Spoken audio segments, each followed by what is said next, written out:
उस समय से ओबीसी और ईबीसी का पहचान बढ़ा है। जब मोदी जी मंत्रिमंडल बनाए तो उनके मंत्रिमंडल में 27 मंत्री ओबीसी के थे, यानी 35%। ओबीसी कमीशन को संवैधानिक मान्यता प्रदान की गई। अगर ओबीसी कमीशन को अगर संवैधानिक दर्जा नहीं मिलता तो एक एडमिनिस्ट्रेटिव ऑर्डर से ओबीसी का आरक्षण समाप्त हो जाता।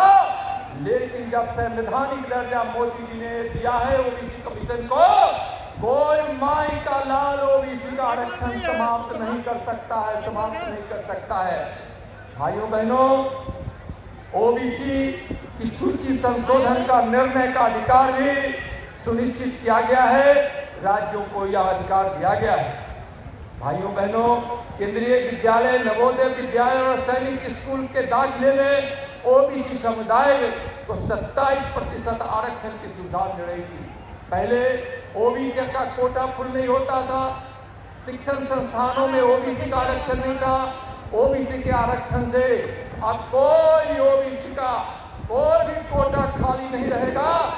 जिस प्रकार से शिक्षण संस्थानों में मोदी जी ने ओबीसी को यह स्थान दिया, आरक्षण दिया है। 9 वर्षों में ओबीसी छात्रों के नामांकन में 33% की वृद्धि हुई है। आईआईटी में ओबीसी श्रेणी के छात्रों की ट्यूशन फी माफ किया गया है, जिनका आय 1 लाख रुपया है। नीट परीक्षा में ओबीसी समुदाय के बच्चों के लिए आरक्षण की व्यवस्था की गई है। पेट्रोल पंप और गैस एजेंसी के आवंटन में भी ओबीसी को 27% का आरक्षण दिया गया है। यह ओबीसी और ईबीसी की आर्थिक स्थिति सुदृढ़ हो, लोगों को रोजगार मिले, इसके लिए यह बहुत बड़ा कदम है माननीय प्रधानमंत्री जी का। माननीय प्रधानमंत्री जी के द्वारा प्रधानमंत्री ji young achievers scholarship award scheme, जिसको हम सब पीएमएसएससी कहते हैं, ओबीसी और ईबीसी के छात्रों को पूर्ण वित्तीय सहायता प्रदान करने का प्रावधान किया गया है। ओबीसी उद्यमियों के लिए वेंचर कैपिटल फंड की व्यवस्था की गई है और यही ओबीसी को काफी भारी मात्रा में हम सबको रोजगार प्रदान करेगा। राष्ट्रीय पिछड़ा वर्ग वित्त आयोग एवं विकास निगम की ऋण योजना के माध्यम से 3 लाख रुपए तक की वार्षिक आय वाले ओबीसी के लिए 2022-23 में 2 लाख लाभार्थी को 678 करोड़ रुपए की मंजूरी दी गई है।